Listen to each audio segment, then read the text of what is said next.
everyone. My name is Morgan Rickert. I'm the Executive Director of Sports for the Fort Worth YMCA.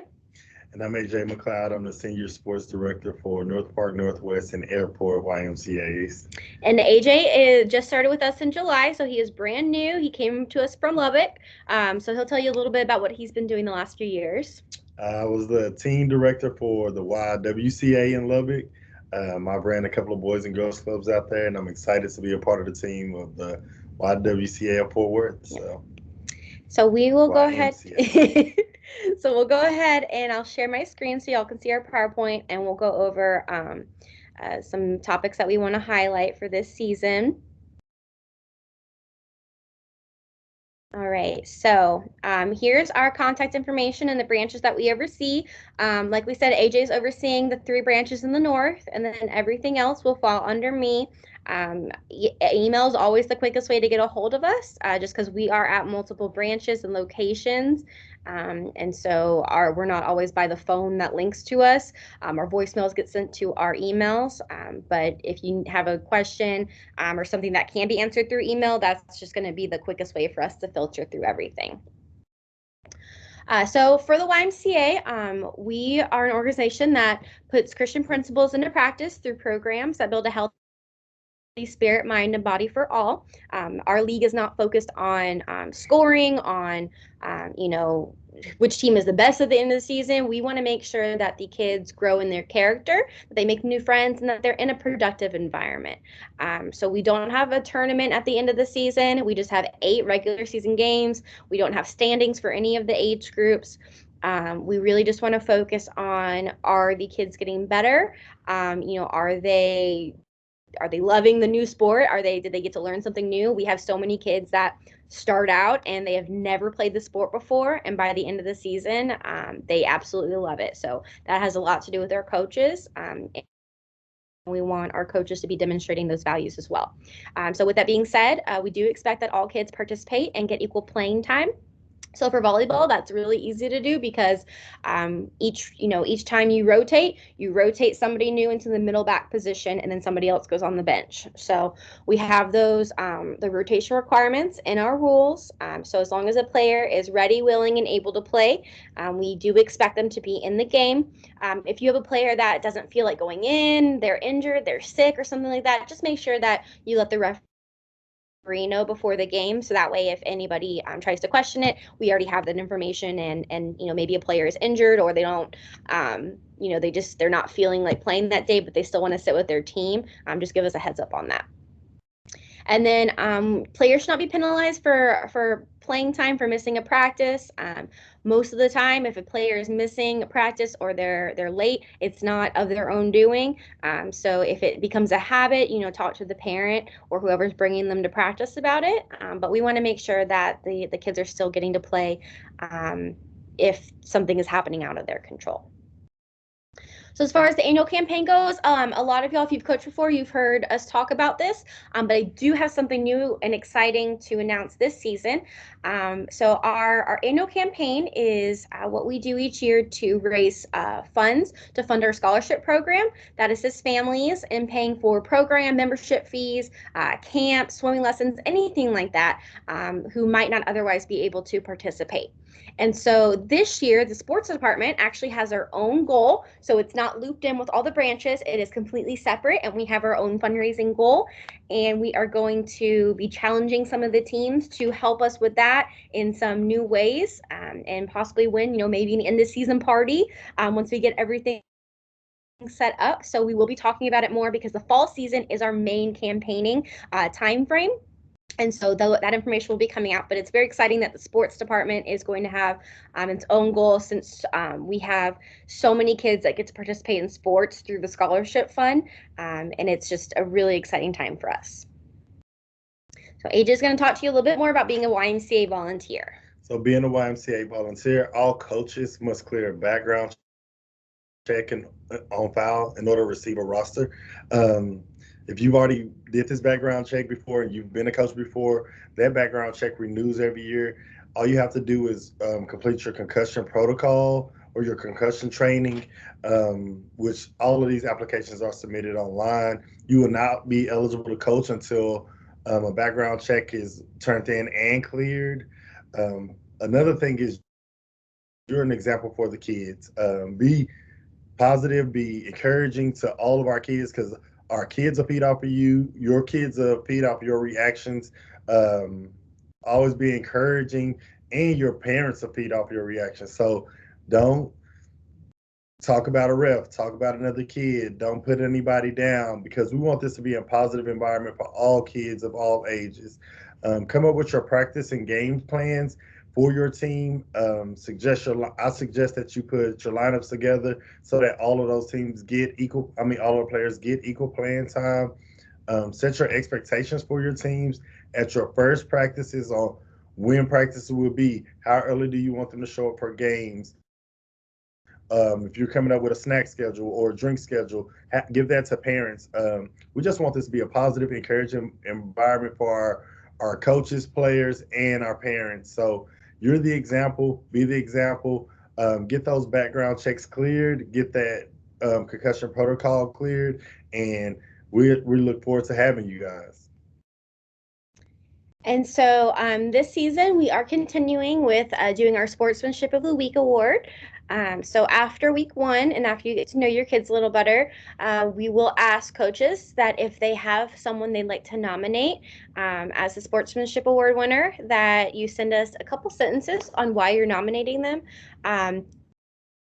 Then this is not for players who played well or based on their skill or anything like that. It's based on if they demonstrated the YMCA core values. So those are caring, honesty, respect, responsibility, and faith. So was this person a good teammate? Did they help out in some way?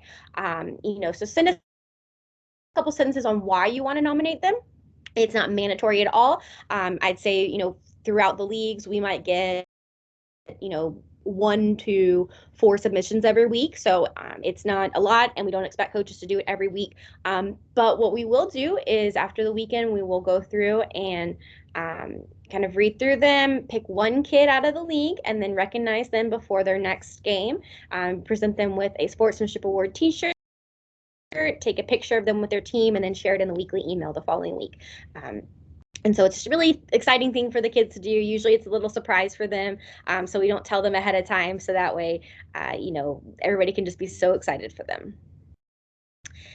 And then as far as team practices go, so this year we will be able to offer practice sites again. We are being allowed back in the ISD gyms that we have used previously. So this is what will happen is for the school gyms for EMS ISD and for Keller ISD, we have already reached out to the schools about how many gyms we're looking to use. We requested to use some gyms that we've had in the past. So as soon as we get those assignments, we will let coaches know, and we'll be able to have practice space for 1 hour each week for the teams. And then in the South, like for the sports complex programs, we'll be utilizing the YMCAs in the area. We'll be utilizing some church gyms that we can get into. And so once I have those set, I will be emailing the coaches for times or days that they can sign up for practice. Now in the South region, practices will be allowed to start August 30th. For the North region, practices can start on September 2nd. Now the North region, Northpark, Northwestern Airport, will be starting on September 18th, while the other branches will be starting on September 11th. For teams that are operating out of the Northwest YMCA, the school district is not able to provide us the gym space until September 16th. So we'll open up the gyms on the 16th and the 17th before we start games on the 18th. But if your team would like to practice elsewhere, at an outside facility while it's still light outside, any of that, you guys are able to schedule that on your own time. We just can't get into EMS ISD until the 16th. So that's why that practice, those practices will be delayed. But after that, you'll be able to set up times during the week. And again, AJ and I will communicate that. We'll keep a spreadsheet of who is going to be at which branches and which ones we have available. And then for player space, that is going to be our communication system. And what we use all season. So this is where you can view your rosters. This is where we'll make the schedules. This is where we'll communicate. We will send out a weekly email each week to each league, to the parents and the coaches. So everyone is included, and it'll include any upcoming dates, like our picture schedules, our any game things coming up, anything we need to address from prior season, our sportsmanship awards, any of that will be included in that weekly email. So please read it. We do spend time putting those together and making sure that it has the information you need. So please make sure that your parents read it as well. A lot of questions we get during the week were answered in the weekly emails. So that just helps parents get the information quicker. We will have the game schedules posted by the end of the day on September 3rd. And then we will have the app available. It's the blue square with a star in it, in the App Store.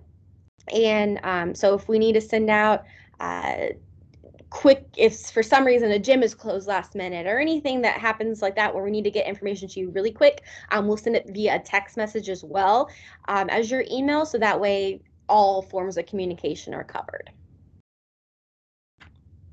With the rules, all rules can be found on our website. Of course, that's our YMCA fw.org/programs/sports.